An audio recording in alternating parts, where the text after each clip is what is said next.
Hi, and welcome back to our Defense Tech event. Our next presenter is Daniel Gidlund, CEO of Freemelt. Thank you.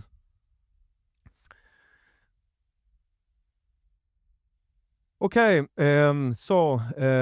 Freemelt, we are based in Gothenburg. So what we do, we develop and sell and also service advanced 3D printers for metal applications. What you can see on the screen, it demonstrates a bit how the technology works. So on the left upper side, you can see green dots, which is not lasers pointing, which a lot of people think. This is an electron beam moving 4 kilometers per second or melting more than 3,000 spots per second. So our technology is extremely fast technology. We also have a vacuum system in our technology, which means it's also a clean process, which is really important when you work with advanced materials, when, let's say, material properties are crucial. And lastly, we also have a hot process in our technology. So instead of getting the swings from, like in laser powder bed fusion technology, it goes from room temperature up to 3,400 degrees, for instance, when it comes to tungsten. We have a temperature around 12 to 1300 degrees Celsius there. So if I summarize, I mean, the technology is highly suitable for advanced and complex applications that demands extremely good material properties. And typically, the industry requesting this is defense. And I will come back a bit more on the type of applications. It's also energy, and we mainly work within fusion energy. So fusion energy is also an extremely hot process. We're talking hundreds of millions of degrees Celsius in the plasma, and also in medtech. And in medtech, then it's orthopedic implants. I should mention as well that the company, the founders of this company, are all coming from another Swedish company called Arcam, which was acquired by GE 2016, which mainly acquired from a turbine blade perspective in aero engines. What's unique with our system as well is that we have a modular system. So 3D printing as such so far has been mainly successful in prototype business. So these founders, when they started the company, they did think a bit different, designed the machines different, also tried to get the process with shorter cycle time. So get up the productivity, which reduce the cost per printed part. So this is also where we are unique. So far, we have sold 40 machines. We had the first machine launched 2019. And since then, 40 machines has been sold. Mainly our open research machine that you can see on the bottom left side. But the big, let's say, business opportunity for us is within the industrial sector. And last year in July, we launched our industrial machine, Freemelt, as well. We just had our Q3 report launched Tuesday morning, and it was another good quarter for Freemelt, pretty much in par with our Q2, which was a record quarter, both when it comes to order intake and when it comes to sales. And I think from a Q3 point of view as well, we ended up with an all-time high backlog, which of course is encouraging moving forward. If we compare sales this year compared to last year, we are up to more than 200%, so 228% as well. So really during 2025, we have really got good momentum when it comes to sales. What's also important, I mean, should mention we're a public company. We are a non-profitable company still, but the good thing as well during Q3 was that we had operating almost a break-even cash flow, which I think also demonstrate that we have an underlying efficient operation in place as well.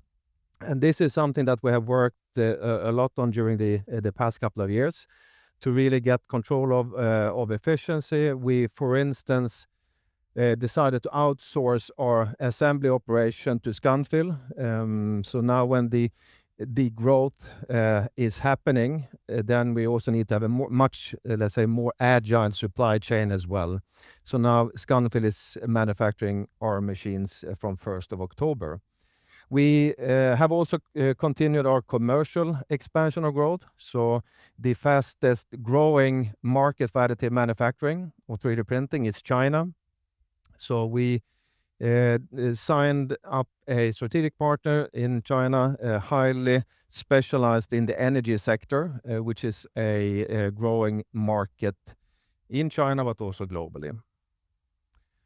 So the three industrial sectors that we focus on is defense, and that's the main theme today, so I would spend a bit more time on that. We and all of you know as well, this is a highly growing industry. At this moment, we have several kind of exposures to the industry. It's a lot related to material development, which is a lot of the focus now for new type of applications. So we have a couple of engagements in the US, we have in Europe, and the only named, let's say, one industrial client that we have is Saab, so Saab Dynamics, where we have two ongoing projects together with. The other one is energy. Energy here is mainly fusion energy. So if you look into the digitalization, the electrification, AI, and so forth, it's really having high demands of energy. So that's actually a bottleneck these days. And also the geopolitical situation is also, energy is also power from a strategic perspective. That's why fusion energy is booming at the moment. It's one of the top three technology focus areas in the US. It's in the 5-year plan for China as well. And we have a unique position here based on that we have a unique capability to print tungsten, which is a core material for fusion reactors. And lastly, medtech, which is orthopedic implants. So this is hip implants, knee implants, and this is the technology or the industry that has already adopted additive manufacturing as a manufacturing technology. So let's zoom in on defense. So defense now, the geopolitical situation that we have is also then causing a lot of new demands on defense. It's also new type of weapons as well used. I think drones is one, to just take one example, but also the fact in the past, defense industry has had a supply chain with a lot of subcontracting to different parts of the world. And because of the sensitivity these days, so what the defense industry would like to do is move back and take full control of manufacturing. And one of the only technologies where you can get full control from the powder, because I didn't say, but this is, it's a powder thin like a hair that you rake out layer by layer, and you build your product in one process. And this means that you can manufacture your product where you have a need for it. You don't need to ship around different sub-assemblies around the world. NATO, as I think you know as well, has now set 5% of GDP, so extreme new demand of investments. EU, same kind of thing as well. And US, which I think will announce something today about the new defense plan. So globally, huge demand currently. From an additive manufacturing point of view then, so what kind of value can it add? So first of all, there is pretty much no material limitation. So let me stick to tungsten, which I mentioned before. It has the highest melting point of all materials, which means you can't put it in a mold, because then the mold would melt. So here, for instance, with additive manufacturing, you can print tungsten. You can make it fully dense. You can even print properties that is suitable for different kind of applications. So no real limitations on material. Secondly, there is no waste, so you can actually reuse the powder that is not used during the printing. And the opposite to 3D printing is actually cutting. So you have a big piece of steel that you cut to the final part, and here you build, and you only use the material for build the specific part. Then also there's no design limitation, and I think this is one of the key benefits. Instead of, like most of the times, you manufacture small sub-assemblies that you weld together. As soon as you have a welding of different products, you can get, let's say, stresses and cracks. Here you can actually build the functional product in one process. That's also unique. And then lastly, I think it's important to mention what I said before. You can build the product where you need it. You can take full control, especially when it comes to sensitive components as well. If you look into Freemelt then, so we have a very strong position in what's called refractory metals. So refractory metals is typically metals with extremely difficult to machine. It requires high temperatures, and they're challenging to manufacture. Typically, tungsten, molybdenum, just to mention two, and then also copper. And these are processes that we have worked for many years, and we have a very strong position to provide quality parts in those materials. Secondly, we work also together with Sandvik on a powder supply perspective, and our technology we can actually use. We don't need round, nice powder, but we can also use irregular powder. And Sandvik provides what's called chemically reduced powder, which can reduce the cost substantially per printed part. This has actually been one of the bottlenecks, I would say, for additive manufacturing to really take off during those 30 years. The cost of powder is so high, but with the chemically reduced powder, we can pretty much reduce the cost by 40-50% per print, which is highly favorable for our perspective. And then lastly, also we have a research system, and we also have the production system, which means that the time to develop a product and get the product to market, we can do in a seamless perspective, which also reduces the time for the customer in the end. Just to give you one example of applications where our capabilities and our type of materials is highly requested is for missile components, hypersonics, so really high temperatures, high speeds, where you need to have materials that can resist really high speeds and temperatures. Also good for penetration. So both here, if you look into the missile, in the motor, the fins, pretty much the entire part of the missile is where we or our customers can be exposed to. So if I wrap up, so from a company point of view, I mean, we are starting, or not starting, it's the end of the 8th year now. So we have done a lot of focus on product development. We have 2 machines really well positioned out on the market, which we start to see the track. We worked a lot with educating our clients as well.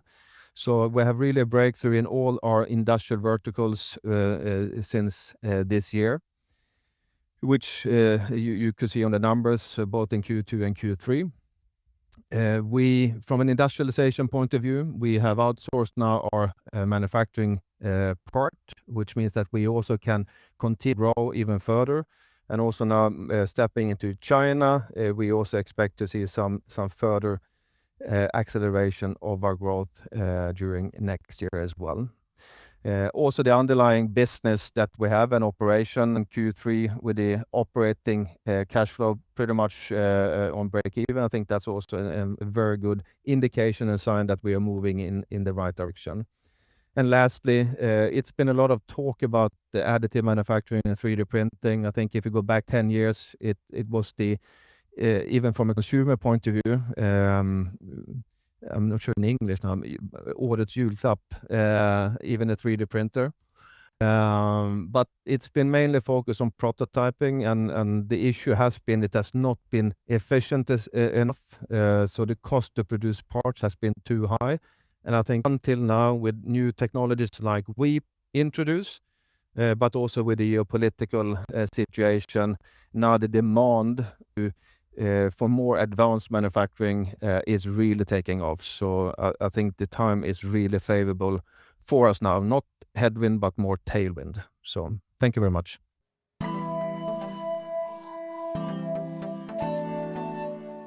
Further upon how Freemelt fits into the ecosystem of defense companies.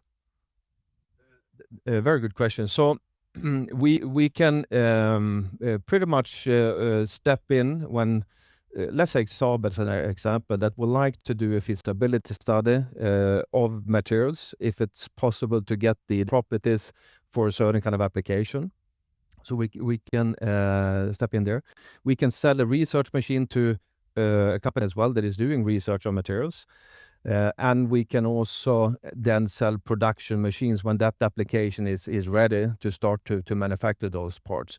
And we can actually also, which is demand requested more and more, we can even produce the end user parts when it comes to tungsten materials. Then we can even produce the end application for clients. So it's pretty broad from that perspective. And the follow-up, maybe, why is this industry interesting to be exposed for? Is it you entered recently, or how did you end up choosing that as a part of where you want to grow? I think it's, I mean, first of all, it's a growing industry, but as I tried to explain during the presentation as well, I mean, I think additive manufacturing adds a lot of value to the defense industry, not only from materials point of view, but also from redesigning, making products more functional. So in the end, it adds a lot of value, and I think we have been exposed to defense for quite some time. A lot of our universities, especially in the US, that are supported by Department of Defense, they have been working with material development over years. And I think it's now when we also more ready for the industrial side, we are getting more exposed to industrial defense companies as well. And as you say, you have had a lot of several projects within the defense industry. Could you describe them a bit, and how they have developed? Yeah, as we are public, I can only share what we have shared publicly, and the only one that we have shared, I mean, is Saab. Saab, we have 2 projects with. It's within copper that we have also shared. One of the products, which is the call it commercial one between Saab and Freemelt, is progressing well. We are in phase 2.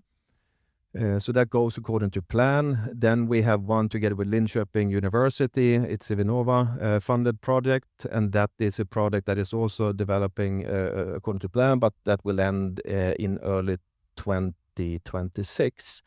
And then, of course, I mean, we have sold several machines of the 40, and let's say maybe not half, but let's say around 15 systems, I would say, is placed at universities, and where they work with, let's say, projects for defense, and we don't have any insight on those projects. And you mentioned your focus on some materials which other competitors maybe are not that good at. Can you explain, I mean, how unique and how do you protect your positions, like patents, or if you can explain something like that?